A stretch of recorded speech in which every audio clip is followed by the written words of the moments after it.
नमस्कार, आप देख रहे हैं कालचक्र और मैं हूं आपके साथ अंजलि आनंद और मेरे साथ है प्रश्न कुंडली विशेषज्ञ पंडित सुरेश पांडे जी। बहुत बहुत स्वागत है पंडित जी आपका। धन्यवाद। कौन सी तस्वीर कर सकती है आपको कंगाल? कौन सी तस्वीर छीन सकती है आपकी खुशियां? कौन सी तस्वीर बिगाड़ सकती है आपकी तकदीर? जानने के लिए देखिए काल चक्र। तो जी हाँ, वास्तु के अनुसार हमारे आसपास और घर में मौजूद चीजों का किसी न किसी रूप में हम पर असर होता है। आपने भी महसूस किया होगा कि कोई भी ऐसा सामान जो आपके घर में आई होगी और उसके बाद से ही घर में एक के बाद एक खुशखबरी और तरक्की होती है। और कभी कभी कुछ ऐसी चीजें भी घर में आ जाती हैं जिससे अचानक ही घर में परेशानियों का दौर शुरू हो जाता है और हम ये भी नहीं समझ पाते कि ये सब कैसे हो रहा है।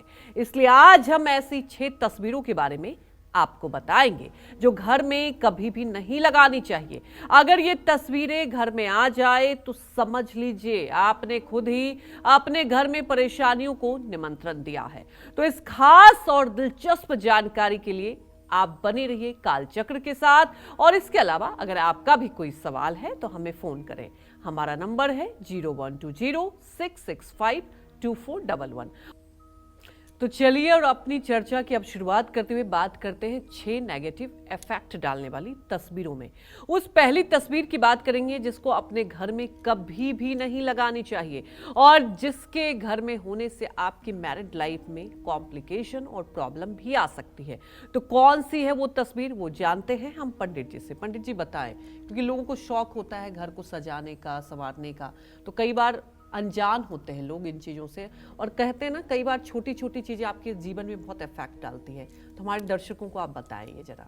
देखो ऐसा अंजलि, केवल घर के अंदर ही नहीं जी घर के बाहर अगर आपका घर किसी श्मशान या कब्रिस्तान के पास है जी तो उस घर में आप सुखी नहीं रह पाएंगे, क्योंकि श्मशान में जब मुर्दे जलाए जाएंगे तो उसका धुआं आपके घरों में भी प्रवेश करेगा, जो आपके स्वास्थ्य के लिए, आपकी मानसिकता के लिए हानिकारक है जी। और आप कभी बहुत प्रसन्नता पूर्वक उसमें जीवन यापन नहीं कर पाएंगे। ये बात अलग है, कुछ लोग मजबूरी में ऐसी भी जिंदगी जी रहे होंगे। जी जी बिल्कुल।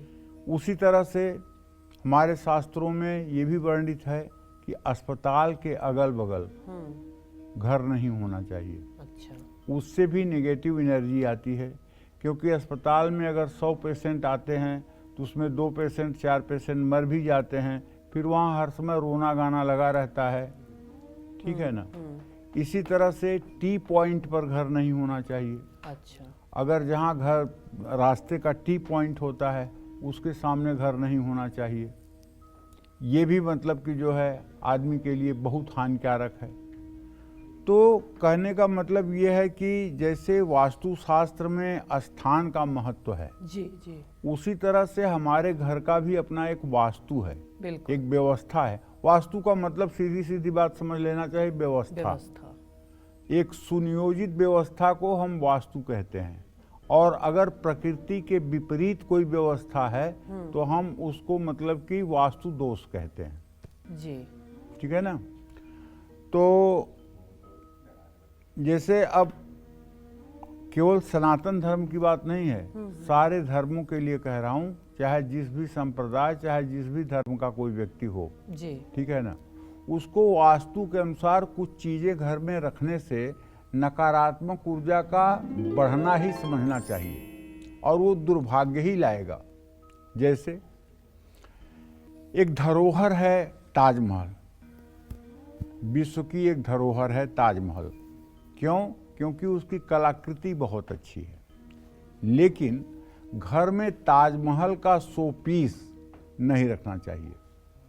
क्यों नहीं रखना चाहिए भाई? इसलिए कि वास्तु के अनुसार ताजमहल एक समाधि है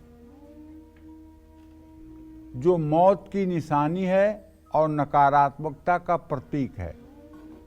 उसको आप कब्रगाह दूसरे शब्दों में कह सकते हैं। हालांकि ये प्यार की निशानी है, प्यार तो सबका अपने पत्नी से होता है और सबकी कब्रगाहें होती हैं, तो इसका मतलब थोड़ी कि कब्रगाह की फोटो आप घर में लगा लेंगे। ये शाहजहां की पत्नी मुमताज की कब्रगाह है, इसलिए ताजमहल की फोटो या शोपीस घर में रखने से घर में नकारात्मक ऊर्जा ही आती है। ताजमहल को प्रेम का प्रतीक मानकर अगर आप घर में रख रहे हैं तो आपको ये नहीं भूलना चाहिए कि प्यार का प्रतीक नहीं है, ये कब्रगाह है। मैं ये बात इसलिए कह रहा हूं कि जैसे ये शरीर है तो ये शरीर मैं नहीं हूं। अगर हाथ में कुछ हो जाए तो मैं कहूंगा कि मेरे हाथ में ये प्रॉब्लम है, मेरे सर में ये प्रॉब्लम है। तो जब मैं कह रहा हूं मेरे सर में, मैं कौन हूं? मैं तो ये शरीर नहीं हूं ना। और जब ये मैं निकल के चला जाएगा तो इस शरीर को तो जला दिया जाएगा ना, इस शरीर का तो कोई नाम नहीं हुआ ना। तो इस शरीर में इतनी आसक्ति क्यों? जो था वो चला गया, उसको आप जानते नहीं, और जिसका कोई अस्तित्व नहीं, जिसे जलना है, जिसे पंचभूत में मिलना है, उसके लिए आप इतना अनुराग कर रहे हैं। तो इसलिए अगर ताजमहल का फोटो फ्रेम करा करके या उसका शो पीस घर में आप अज्ञानतावश ही तो ला सकते हैं और तो नहीं ला सकते हैं।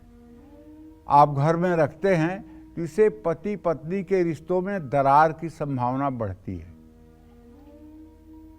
अब रही बात कौन सी तस्वीर घर में लगाने से बढ़ सकता है आपका गुस्सा या पड़ सकती है परिवार के सदस्यों में दरार, इसके बारे में भी मैं आपको बताऊंगा बस थोड़ी देर में। जय मां विंध्यवासिनी। तो वहीं हमारे एक दर्शक भी जुड़ चुके हैं दिल्ली से, उनका भी सवाल सुन लेते हैं। आप अपने सवाल पूछिए। हेलो जी, आप अपने सवाल पूछ सकते हैं। हाँ पंडित जी, राम राम। राम राम। नाम बताइए। पंडित जी मेरा नाम निखिल है, मुझे अपने बारे में जानना है। मेरी जन्म तिथि 21 जनवरी 1998। जी। मेरी तो बिल्कुल भी नौकरी नहीं लग रही कहीं भी, अपना काम शुरू करा था वो भी बंद हो गया। अब ऐसा है निखिल बाबू, प्रश्न के हिसाब से तो जो मुझे दिखाई दे रहा है सूर्य मंगल दोनों की युति बनी हुई है और आपका आज की आजीविका भाव का स्वामी सूर्य है और आपके लग्न का स्वामी मंगल है। मंगल अस्त हुआ पड़ा है।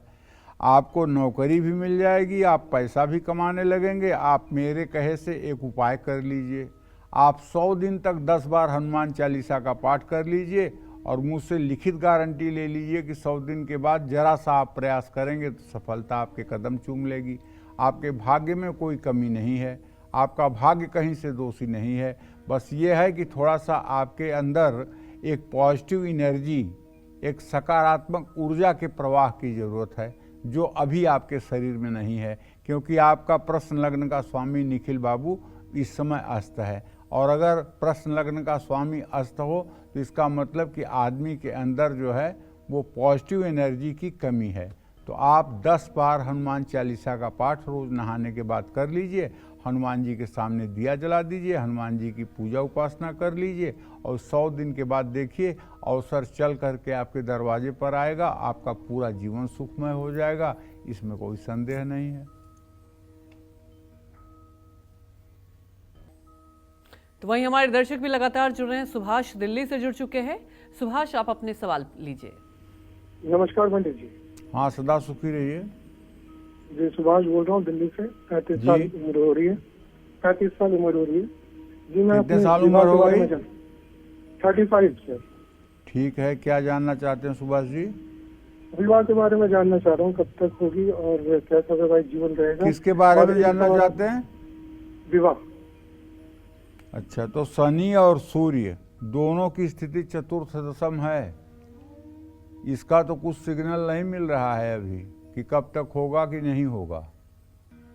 सब मामला बड़ा चौपट लग रहा है। अभी तक आपका विवाह हो जाना चाहिए था।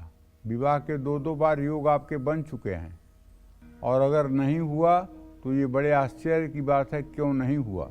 अब तक तो विवाह हो भी जाना चाहिए था, टूट भी जाना चाहिए था, लेकिन अगर नहीं हुआ तो अब कम से कम आपको हमारे समझ से 29 मार्च 2025 तक का इंतजार तो करना ही पड़ेगा। जय मां विंध्यवासिनी। तो देखिए, आज खास चर्चा हम लोग कर रहे हैं वास्तु की। और देखिए, हर कोई चाहता है कि उसके घर में खुशियां आए, नेगेटिविटी दूर हो। कुछ मूर्तियां ऐसी भी होती है जो नेगेटिव एनर्जी को बढ़ाती है, परिवार की सुख शांति पर भी उससे असर होता है। वो कौन सी 6 चीजों में दूसरी चीज है, वो भी हम आप जानेंगे पंडित जी से। पंडित जी, पहला तो आपने ताजमहल की मूर्ति के बारे में बताया कि नहीं रखना चाहिए। अब दूसरी वो कौन सी तस्वीर है?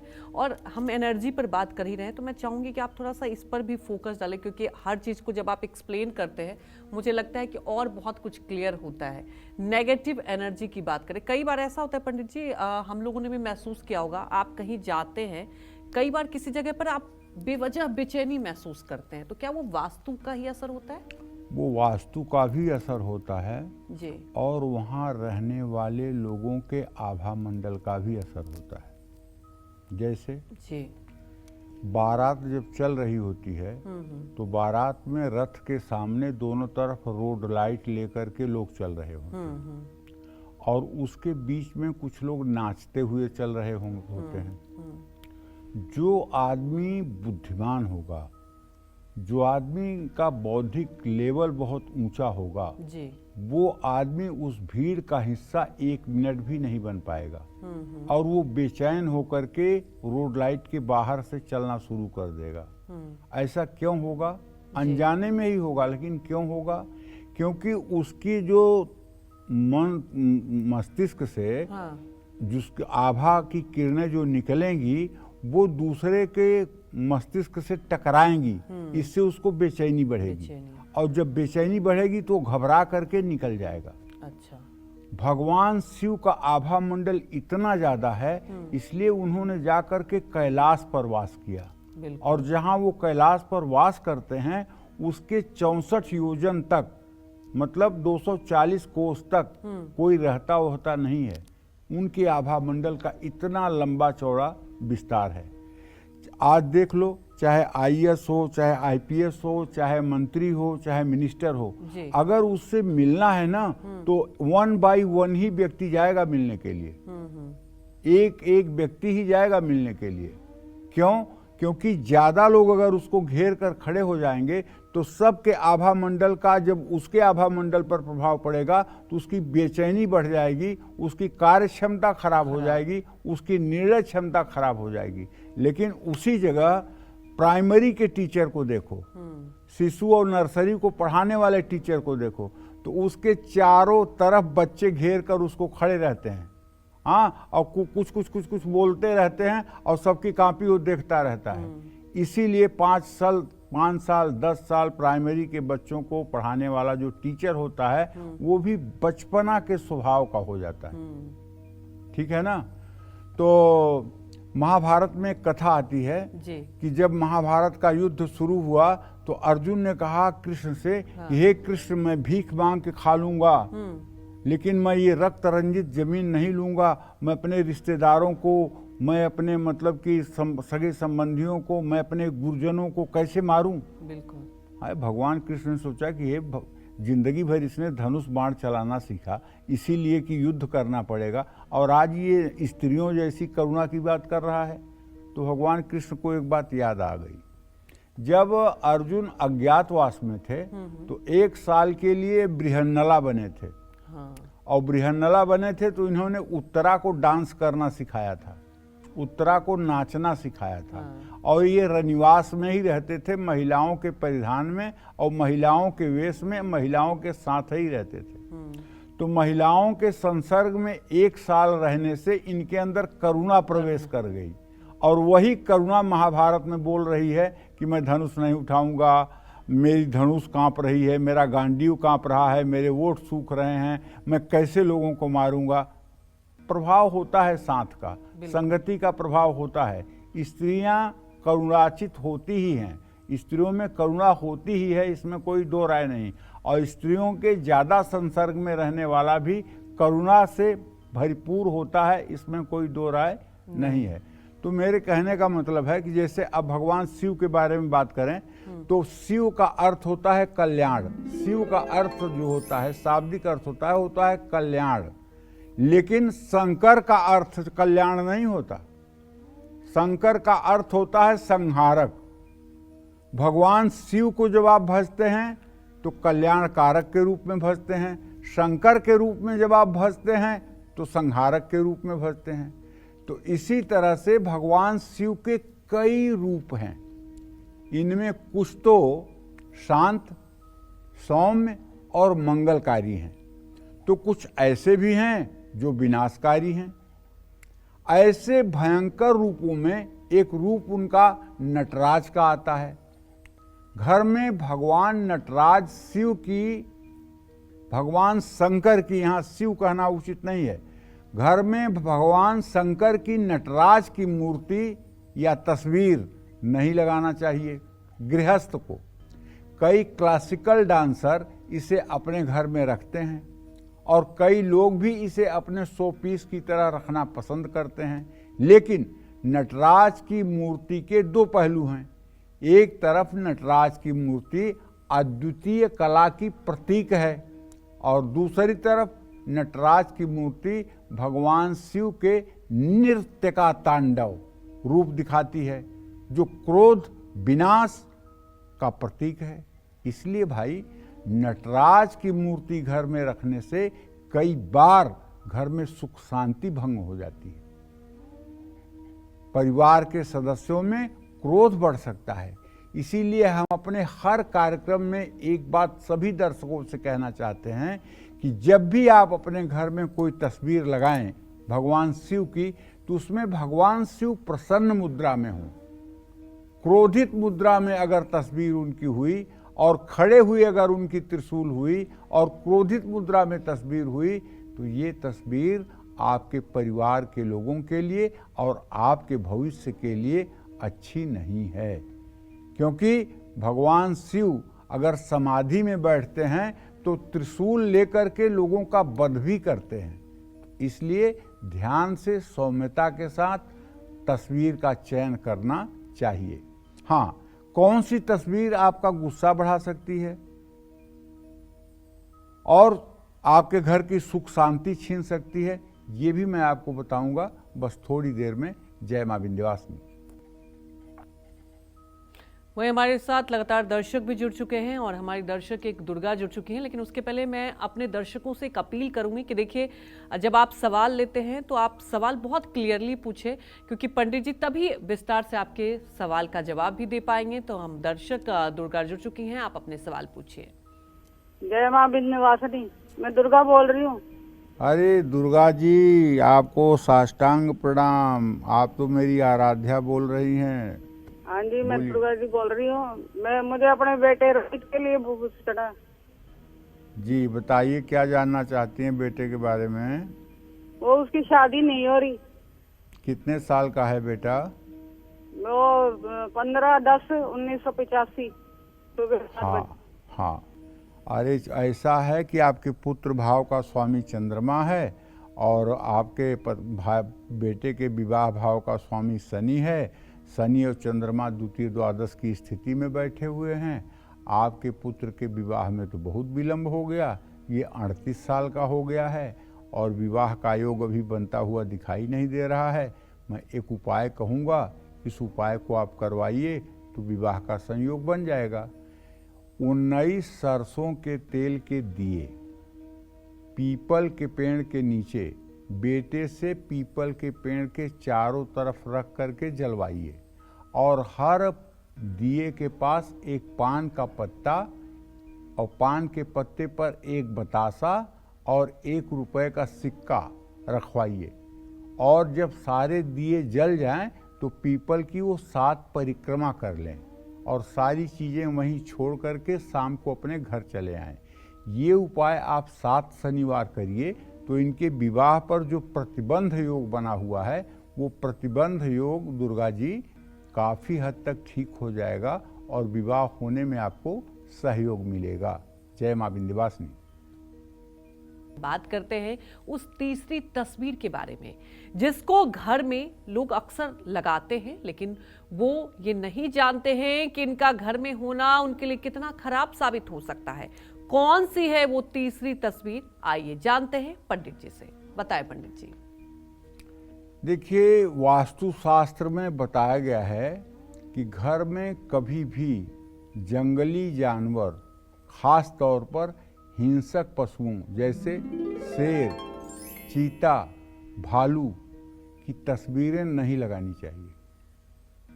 लेकिन क्या पूछना है, इस कलयुग में हमारे तो ऐसे ऐसे वीर हैं जो बाघ की छोटी छोटी प्रतिमाएं जो है अपने कार के पीछे जो है शीशे के अंदर रखे रहते हैं। वो ये दिखाना चाहते हैं कि मैं शेर हूं। अगर आप हिंसक जानवरों की तस्वीर अपने घर में लगाते हैं तो आप विश्वास करिए, आपके घर में तनाव और हिंसा का वातावरण कभी न कभी इतना उपद्रव मचाएगा कि पूरा घर तहस नहस हो जाएगा। इसका कारण यह है कि इन तस्वीरों में नकारात्मक ऊर्जा का संचार होता है और घर में रहने वालों की प्रवृत्ति पर भी इसका नकारात्मक प्रभाव पड़ता है। ऐसी तस्वीरें लगाने से परिवार के सदस्यों में क्रोध और डाह, ईर्ष्या की भावना बढ़ती है, आत्मविश्वास और संयम की कमी हो जाती है। परिवार में आपसी कलह के कारण सुख चैन खोने लगता है। कुछ लोग वाइल्ड लाइफ की तस्वीरें लगाते हैं, जैसे जंगल का एक चित्र लगाते हैं और उसमें चलते हुए मतलब कि शेर, चीता, भालू इस तरह की चीज़ें लगाते हैं। इसको सोचते हैं कि ये हम बड़ा मतलब कि अच्छी चीज़ लगा रहे हैं। बिल्कुल ये अच्छी चीज़ नहीं है। जैसी हो तब्यता वैसी लगे सहाय, ताहि न आवे ताहि पर ताहि तहाँ लग जाए। ऐसी तस्वीर लगाने का मतलब कि आप भी दुखों की तरफ अग्रसर हो रहे हैं। इसलिए जंगली जानवर या हिंसक पशुओं की तस्वीरों को घर में नहीं लगाना चाहिए। मेरा आग्रह है आपसे, निवेदन है आपसे कि आप अपने घर को मंदिर भी कहते हैं, आपके रहने का वो मंदिर है जिसके आप देव हैं, उसको ऐसे सुसज्जित रखना चाहिए जहाँ जाने के बाद मन को प्रसन्नता मिले, मन को शांति मिले, आगंतुकों को भी शांति मिले, किसी को बेचैनी न महसूस हो। घर का वातावरण इतना सुरम्य हो कि कोई 2 मिनट बैठना चाहे तो 10 मिनट बैठ जाए। किसी के मन में तनाव है तो तनाव दूर हो जाए। ये तब हो सकता है जब घर में पूजा पाठ, नाम भजन कीर्तन का माहौल होगा और घर में चीज़ें व्यवस्थित होंगी। पता लगा कि एक जूता गेट के पास है, दूसरा जूता किचन के सामने रखा हुआ है, तीसरा जूता जो है सोफे के पास है। घर में चीज़ें बिखरी हुई हैं, झाड़ू अलग गिरी हुई है, सामान अलग बिखरे हुए हैं। अरे ये क्या है भाई? अगर आप अपने घर को नहीं व्यवस्थित कर सकते तो ये जिंदगी इतनी बड़ी है, इसकी जिम्मेदारियां इतनी बड़ी है, इस जिंदगी को आप कैसे व्यवस्थित करेंगे? कुछ लोग ऐसे होते हैं कि घर में कूड़ा पड़ा हुआ है और उसी रास्ते से 4 बार गुजर रहे हैं, लेकिन इतनी गलती नहीं करेंगे कि कूड़े को बीन करके डस्टबिन में डाल दें। ऐसे लोगों को तो चुल्लू भर पानी बहुत काफ़ी है। जो लोग जहाँ से गुजर रहे हैं वहाँ से अगर कोई अनवांटेड चीज़ पड़ी हुई है तो घर का चाहे मुखिया हो और चाहे घर का छोटा सदस्य हो, अगर जरा सा भी दिमाग है तो उन सारी चीज़ों को बीन करके, उठा करके और डस्टबिन में डाल देना चाहिए। घर की सफाई सिर्फ महिला की जिम्मेदारी नहीं होती है, घर में रहने वाले प्रत्येक व्यक्ति की जिम्मेदारी होती है कि घर को साफ सुथरा और व्यवस्थित रखे और ऐसा घर का माहौल बनाना चाहिए। जो लोग इस तरह से नहीं करते हैं वो लोग अपने जीवन में भी सफल नहीं होते हैं, ये मेरी गारंटी है। जो लोग कूड़े को देखकर एवॉइड करके और आगे बढ़ जाते हैं और किसी चीज़ को सुनियोजित, जैसे बच्चों ने घर में खिलौने फैला दिए हैं, बच्चे हैं तो फैलाएंगे, तो आप बड़े हैं ना, आप उसको सब समेट करके जब बच्चे खेल चुके हैं तो रख दीजिए। अगर आप नहीं रखते हैं तो आप भी खिलौने बन जाएंगे, आपसे भी दुनिया खेलेगी और आपके ऊपर भी दुनिया हंसेगी। इस बात को ध्यान रखिएगा। मेरी बात कड़वी जरूर लग रही है होगी, लेकिन अगर आप अपने घर को ठीक नहीं रखेंगे तो एक समय ऐसा आएगा कि जब समय आपका ठीक नहीं रहेगा और आप भाग्य का रोना रोएंगे, भगवान को कोसेंगे, लेकिन आप अपनी गलतियों पर विचार नहीं करेंगे। हाँ, घर में लगी कौन सी तस्वीर आपका फिजूल खर्च बढ़ाकर आपको कंगाल कर सकती है, वो भी मैं आपको बताऊंगा। लेकिन इतना जरूर आप समझिए कि हर समय आपको चैतन्य रहना चाहिए और अपने जीवन के प्रति सतर्क रहना चाहिए और हर समय आपको ये ध्यान रखना चाहिए कि हमें कब क्या करना है, क्या नहीं करना है। इस चीज का चिंतन सदैव करना चाहिए। जय मां विंध्यवासिनी। तो घर में लगी कौन सी तस्वीर आपके फिजूल खर्च को बढ़ाकर आपको कंगाल भी कर सकती है? आइए जानते हैं पंडित जी से। बताएं पंडित जी। देखिए, ऐसे बहुत से लोग हैं जो अपने घर में पानी का फव्वारा या फिर दीवार पर पानी के फव्वारे की तस्वीर लगाना पसंद करते हैं, झरने का तस्वीर लगाना पसंद करते हैं। वास्तु के अनुसार फव्वारा जो है वो गतिशीलता को दर्शाता है, यानी अस्थिरता लाने वाला है। इसका मतलब है कि जो धन और समृद्धि आपके घर में आ रही है वो ज़्यादा समय तक आपके घर में टिक नहीं पाएगी। इसलिए घर में अगर फव्वारा लगाएं तो किसी विशेषज्ञ की सलाह लेकर के ही लगाएं, किसी वास्तु एक्सपर्ट की सलाह से ही लगाएं, वरना इसका लगाना नुकसानदेह हो सकता है। जय मां विंध्यवासिनी। तो घर में लगी कौन सी पांचवी तस्वीर प्रॉपर्टी के विवाद, लड़ाई झगड़ों को बढ़ा सकती है? कौन सी है वो तस्वीर? आइए जानते हैं पंडित जी से। बताएं पंडित जी। देखिए, बहुत से लोग घर में महाभारत की तस्वीर लगाते हैं। वास्तु के अनुसार महाभारत की तस्वीर घर की सुख शांति को कम करती है और प्रॉपर्टी विवाद को बढ़ाती है। महाभारत एक पारिवारिक युद्ध था जो परिवार में संघर्ष की भावना को बढ़ाता है। इसलिए महाभारत की तस्वीर घर में नहीं रखनी चाहिए। साथ ही युद्ध से जुड़ी चीज़ें जैसे तलवार, बंदूक, तोप या फिर सैनिकों की तस्वीरें घर में नहीं लगानी चाहिए। इससे गुस्सा और आपस में मनमुटाव बढ़ता है।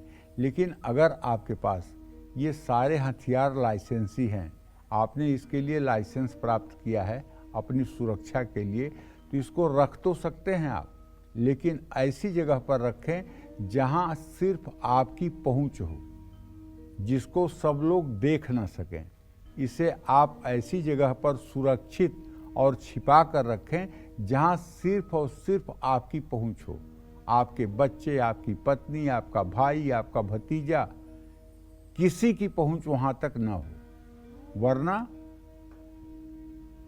अगर वो सामान खो गया तो आपके लिए कानूनी मुसीबत बनेगी, और अगर उस हथियार को कोई आपके घर का व्यक्ति पा गया, वो नाराज है, दुखी है, तो उससे अगर अपना कोई नुकसान कर लिया तो उससे भी आपका नुकसान होगा। किसी दूसरे को नुकसान पहुंचा दिया तो उससे भी आपका नुकसान होगा।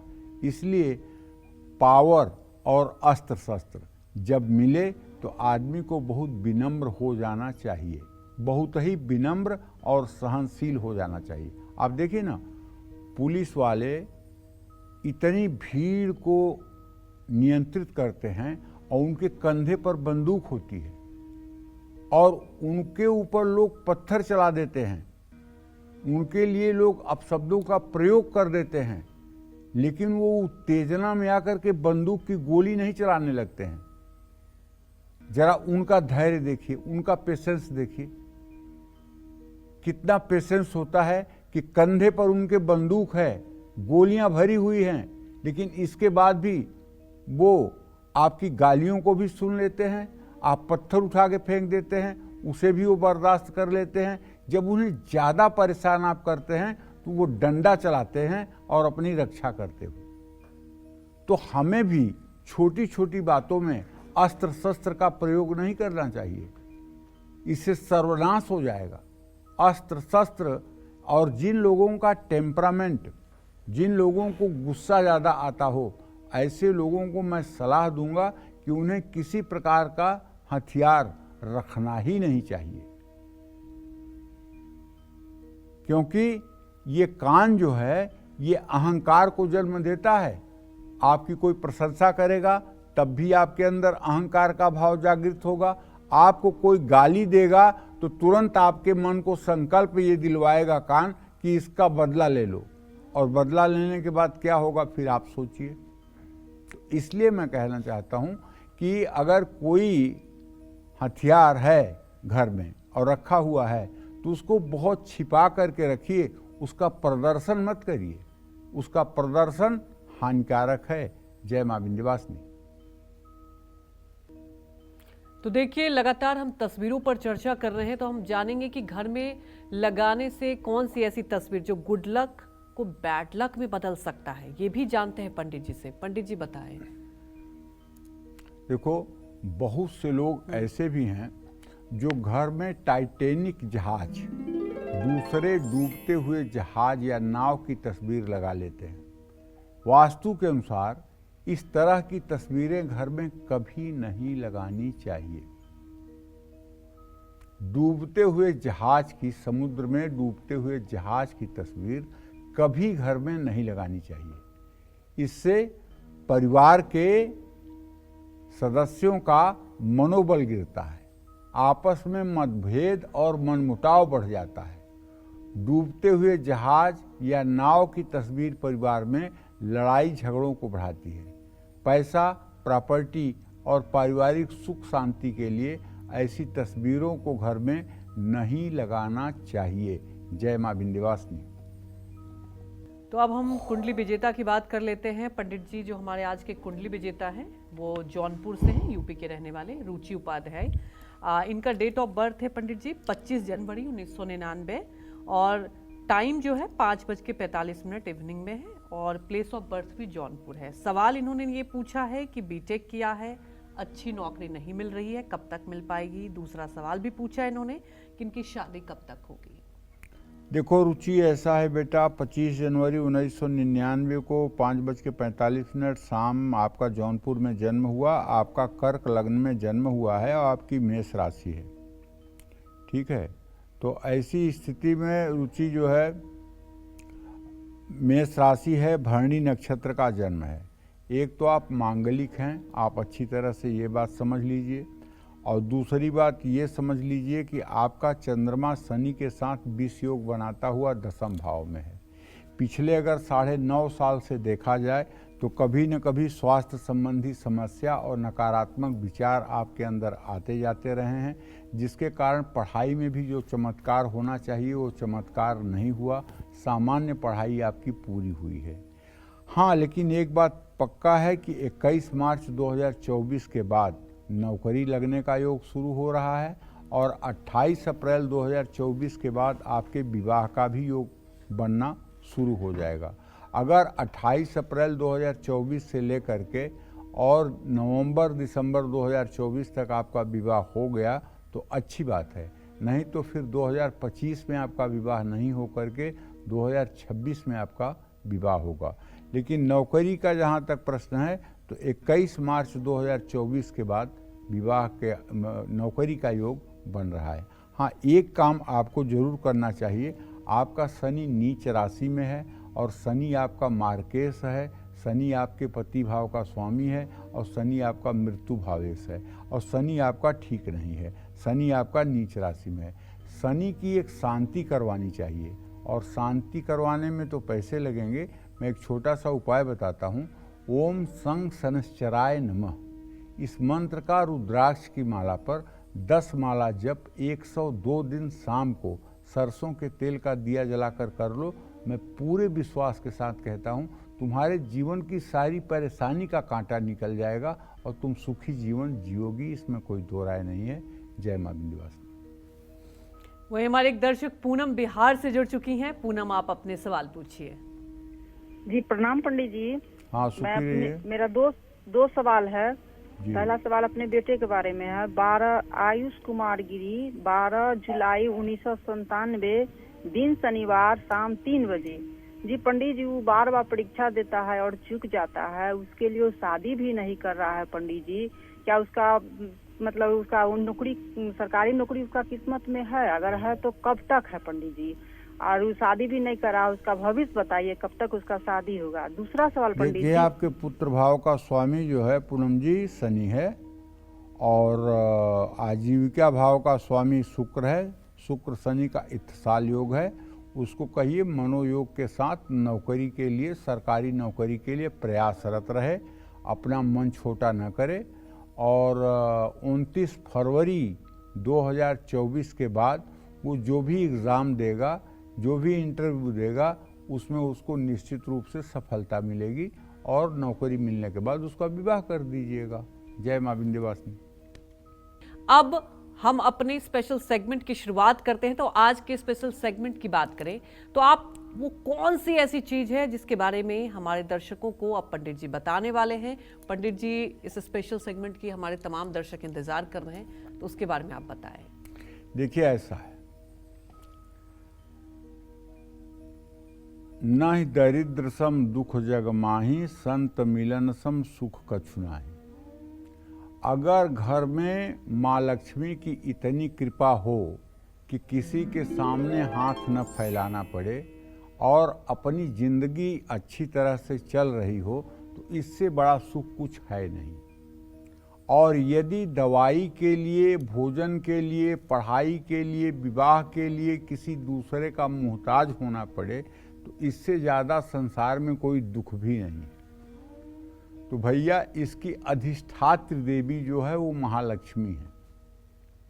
माँ लक्ष्मी को प्रसन्न करने के लिए माँ लक्ष्मी के पूजा के साथ साथ माँ लक्ष्मी की तो पूजा करिएगा ही, उनका बढ़िया चित्र कमल के फूल पर लगाइएगा, श्री यंत्र की स्थापना करिएगा, दक्षिणावर्ती शंख से अभिषेक करिएगा, हो सके तो ललिता सहस्त्र नाम से उनका अर्चन करिएगा। लेकिन आपको 11 कौड़ियाँ भी रख करके उसकी भी पूजा कर लेनी चाहिए। पूजा के बाद ये 11 कौड़ियों को पीले रंग के कपड़े में बांधकर तिजोरी में रख लेना चाहिए। घर में सुख समृद्धि लाने के लिए मुख्य द्वार पर 11 कौड़ियों को लाल कपड़े में बांधकर लटका देना चाहिए, लेकिन वो दिखाई न दे।